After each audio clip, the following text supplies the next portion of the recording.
Rated M for mature.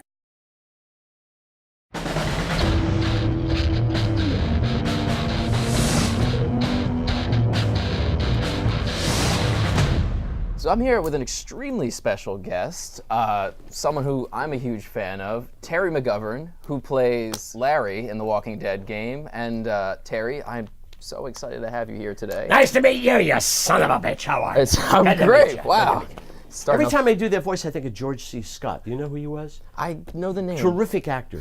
Terrific actor. Look him up in Doctor Strange. But he talk like that. That's kind of, I guess, where I got it for Larry.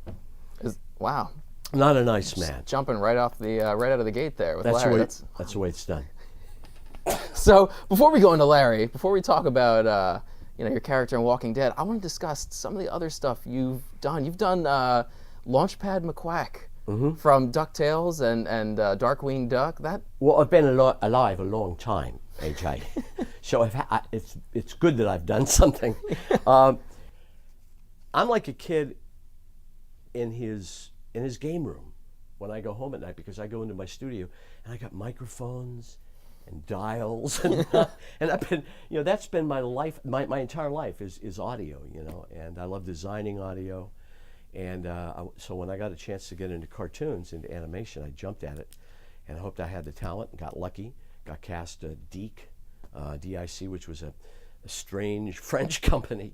I know DIC. I remember the logo that DIC, the doo-doo-doo-doo, had that weird, for every cartoon I'd watch as a kid. You were the voice of the Stormtrooper in the original Star Wars. It happened like this, sweetheart. It's a great show business story. All right, do we have time? Do you want to go to a break? All the time you need. 1975, I'm living in San Anselmo, not far from where I live now, because I hadn't gone to LA yet. And I came in, and it was going to be for George's new movie. So nutty George, he's making another little movie. Yeah, what a great kid. He never forgets us. So we went in, it was on Polk Street, and the only thing that, actors are always saying, well, tell me about the part. How old am I supposed to be? What am I wearing? Right. You want to know everything, right? Yeah. And so she said, I don't know, you're some kind of robot. That's vague. I said, a robot. So again, being much younger and having much more chutzpah than I should have, I went in and I dressed all in black, like in this mime outfit, and I was ready to get out of the box. And for giggles, because again, I love sound, I had this little tape recorder. For the time, it was very small. And I had recorded bleeps on it. I haven't told this story, I don't think, ever. And I go into the audition, Polk Street, go up the steps, see all the actors, hey, how you doing, Charlie? So I stuck this thing in my pants and walked in when it was time for me to go in, and it went off. And I did this little robot thing.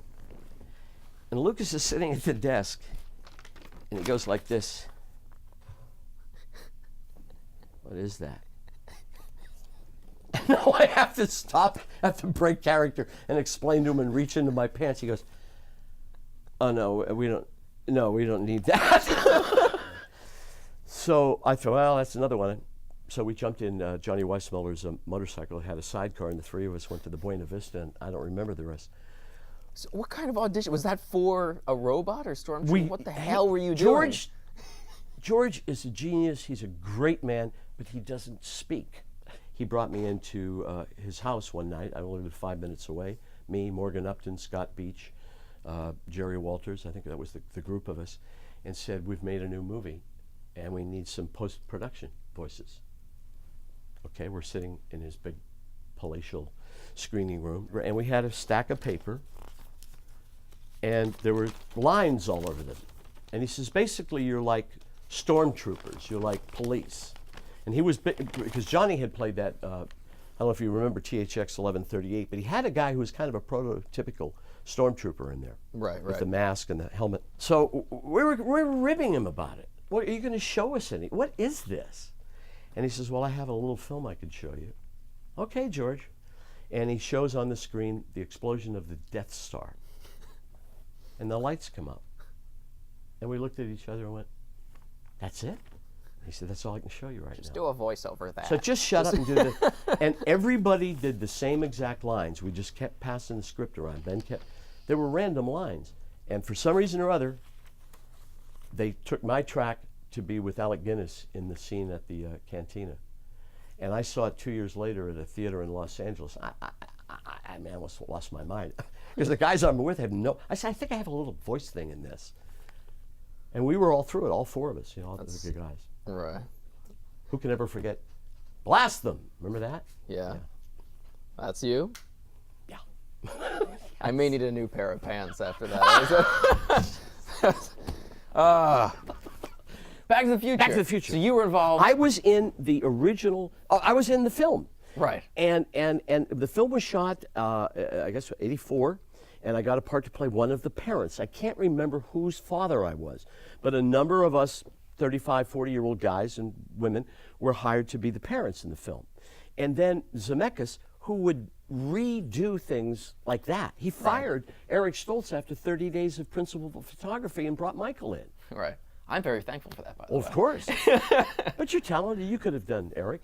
So I did my 2 or 3 days on the show, and my agent goes, you're on the cutting room floor. Zemeckis went a whole different way. He had the actors themselves play the adults in prosthetics, but you still get paid. And they put me in the 25th anniversary, my little scene with Michael and Crispin Glover. Really? Yeah. I haven't seen this. We got to see this. Cut to that. All right, so one more fan thing I got to ask you. Yeah. Launchpad from DuckTales, Darkwing Duck. Huge fan. That was something I grew up with, and like Launchpad was, essentially the badass of those cartoons. It destroyed a lot of your generation. He did. Launchpad single-handedly. Yeah. No, I mean, that was a very wholesome show. That was pure Disney. I had one line to read, and I had to drive halfway across the world to read this one line, and I was so frustrated, and I looked and I saw a big stack of scripts from Disney, and it was like, unclean, stay away. If you're not on this list, you can't look at these scripts. So I had this old VHF telephone. I went out to my car and I called my agent and I said, listen to me. I said, if you don't because I saw the Launchpad description and I knew I could nail it. Right.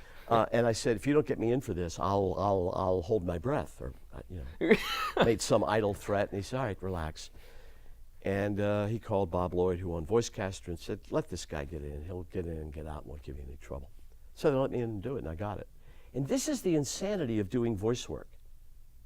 Because they get a voice print in their head, the creator, and if they're good, they do. And they know exactly what it is they want, and they have it down to a gradation. So when you make the final cut, when you do get cast, you've gone through a very bizarre screening process in this guy's head or in a committee's head, because they all kind of know what they want. Here he goes, cheap plug, brown nose.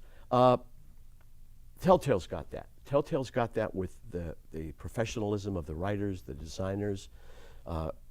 As an actor, I really appreciate the written material. Larry's a great character. I mean, he's not... Larry's very misunderstood.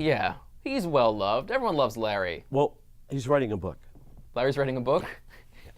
A memoir from My life from as the beyond. Larry. From My life as Larry. My life as Larry.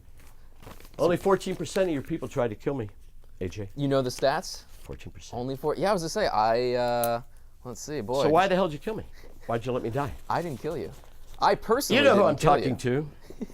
Mr. Head Game Designer, Mr. Lead.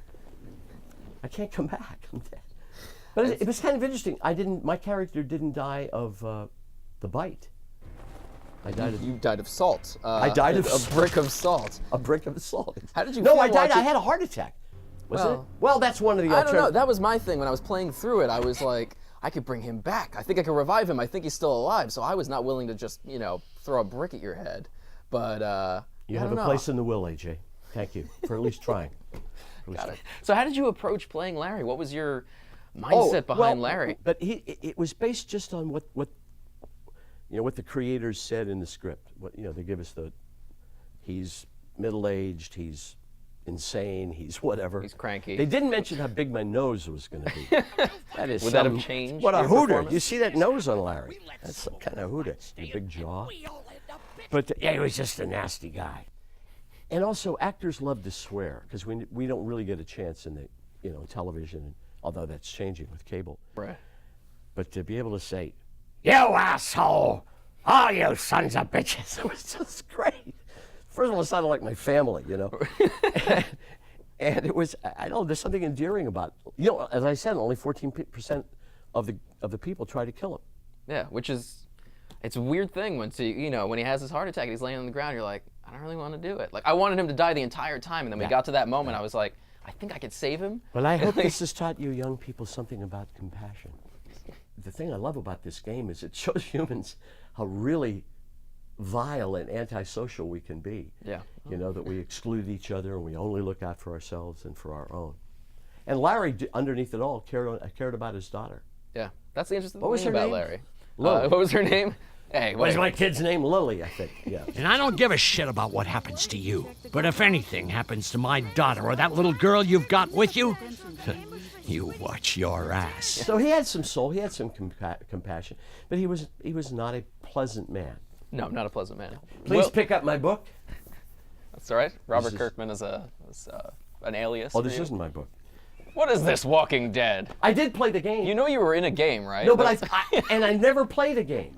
And I got to sit with all the voice actors at Dennis's house for the party. Right. And we all got to kind of kill our characters, which was, it was fabulous. And we all had the controller, and it turned out that only 2 of all the voice actors there had ever played a game before. They were as lost as I was. Wow, really? But now I know why you guys are hooked on it. It's fun. Yeah, really especially is. killing Larry.